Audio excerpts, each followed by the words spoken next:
हम प्रोटीन्स की क्या करते हैं, हम प्रोटीन्स के थ्रू ग्लूकोन्यूजेनेसिस भी करते हैं, मतलब प्रोटीन्स को ग्लूकोज में भी कन्वर्ट कर सकते हैं।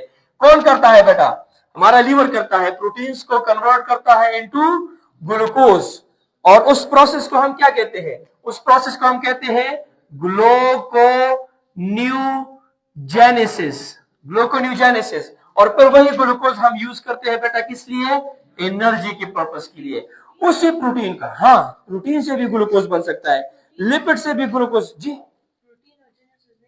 प्रोटीनोजेनेसिस तो प्रोटीन्स की सिंथेसिस होगा ना, ये हमारे पास ग्लूकोन्यूजेनेसिस है, ग्लूकोज बन रहा है, the end product is glucose, तो इसको हम ग्लूकोन्यूजेनेसिस कहते हैं। अच्छा, प्रोटीन से हम ट्राइग्लाइसराइड भी बनाते हैं, और वो ट्राइग्लाइसराइड हमारे बॉडी में क्या होगा बेटा, स्टोर होगा। तो एक्सेस प्रोटीन भी हमारी बॉडी में या लिपिड्स में कन्वर्ट होंगे और या कार्बोहाइड्रेट्स में, सॉरी लिपिड्स में कन्वर्ट होंगे या कार्बोहाइड्रेट्स, ठीक है।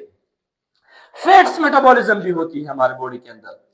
हम क्या खाते हैं, हम जब एक्सेस ऑफ लिपिड्स खाते हैं तो वो लिपिड्स की एनाबॉलिज्म इस तरह करते हैं कि आपकी बॉडी के अंदर, आपके इंटेस्टाइन में जब हमारे पास विलाय में एब्जॉर्प्शन होती है तो ट्राइग्लाइसराइड पहले हम कन्वर्ट करते हैं ग्लाइसरॉल में और फैटी एसिड्स में। जब वो आपके सेल्स एब्जॉर्ब करता है तो फिर वो जाता है लीवर में, और लीवर में उन्हीं फैटी एसिड्स और ग्लाइसरॉल को दोबारा मिलाया जाता है, और जब ये दोबारा मिलती है तो इससे बनता है ट्राइग्लाइसराइड। और जब हमारे पास ट्राइग्लाइसराइड होता है बेटा तो वो ट्राइग्लाइसराइड पर कन्वर्ट हो जाता है, ट्रांसपोर्ट किया जाता है एडिपोज टिश्यूज, जो कि हमारे स्किन के नीचे सबक्यूटेनियस लेयर्स होते हैं, वहां पर जाके बेटा स्टोर हो जाता है एडिपोसाइट्स में। ये एडिपोज टिश्यूज है और एडिपोसाइट्स में ये स्टोर हो जाता है। या हम क्या करते हैं बेटा, फैटी एसिड्स और ग्लाइसरॉल से हम फास्फोलिपिड्स बनाते हैं, कोलेस्ट्रॉल बनाते हैं, लाइपोप्रोटीन्स बनाते हैं, कभी कभार एक्स्ट्रा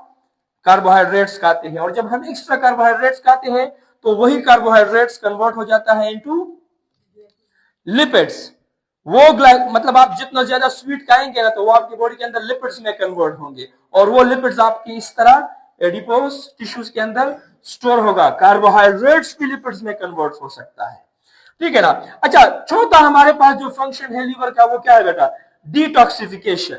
डिटॉक्सिफिकेशन दो किस्म की चीजों की करता है, एक एक्सोजीनस है, बाहर से हम लेते हैं अल्कोहल ड्रग्स, एक एंडोजीनस है, हमारे बॉडी के अंदर खुद भी टॉक्सिक चीजें बनती है, लाइक हमारे पास ओल्ड आरबीसीज, डब्ल्यूबीसीज और ब्रोकन सेल्स, ये सारी चीजें भी हमारे पास बॉडी के अंदर टॉक्सिसिटी फैला सकता है। तो इनको भी हमारी बॉडी, हमारी लीवर जो है वो क्या करता है, डिटॉक्सिफाई करता है। पांचवा जो काम है बेटा लीवर का वो क्या है, स्टोरेज। आप जब कन्वर्ट करते हैं ग्लूकोज को ग्लाइकोजन में, तो ये ग्लूकोज से ग्लाइकोजन जो बनता है, ये ग्लाइकोजन क्या होता है, ये ग्लाइकोजन स्टोर हो जाता है inside your liver in the form of glycogen. कुछ vitamin like vitamin A, vitamin B12, D, E, K, ये भी हमारे पास लीवर के अंदर स्टोर होता है।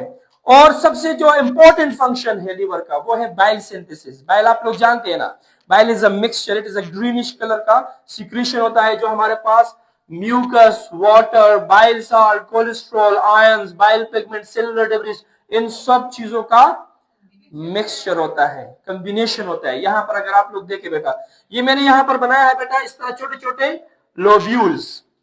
आपको पता है पेनक्रियास से ब्लड जाता है लीवर में, आपको पता है इंटेस्टाइन, यहां पर अगर है इंटेस्टाइन तो इंटेस्टाइन से ब्लड जाता है लीवर में। लीवर में लार्ज इंटेस्टाइन से सारा ब्लड, स्मॉल इंटेस्टाइन से सारा ब्लड, और पेनक्रियास से सारा ब्लड, और यहां पर एक और ऑर्गन है स्प्लीन, उसका सारा ब्लड हेपेटिक पोर्टल वेन के थ्रू जाता है लीवर में, और वो वेन के थ्रू जाता है तो वो डीऑक्सीजनेटेड ब्लड होता है। ऑक्सीजनेटेड ब्लड नहीं होता, लेकिन उस ब्लड के अंदर तमाम खुराक है जो इंटेस्टाइन ने एब्जॉर्ब किया है, तो वो जाता है बेटा लीवर में। और लीवर में क्या होता है, लीवर में हमारे पास इसका अपना हेपेटिक आर्टरी भी है, हेपेटिक आर्टरी, ऑक्सीजनेटेड ब्लड, और ये तो इन लोब्यूल्स में हमारे पास क्या होते हैं बेटा, यहां पर इस तरह हेपेटोसाइट्स होते हैं। क्या होते हैं, हेपेटोसाइट्स। और जितनी भी मैंने मेटाबॉलिज्म के एक्टिविटीज बताए बेटा ना, वो सारे मेटाबॉलिज्म की एक्टिविटीज, चाहे वो कार्बोहाइड्रेट्स की हो, चाहे वो लिपिड्स की हो, चाहे वो फैट्स की हो, वो सारे बेटा इन्हीं हेपेटोसाइट्स के थ्रू होती है।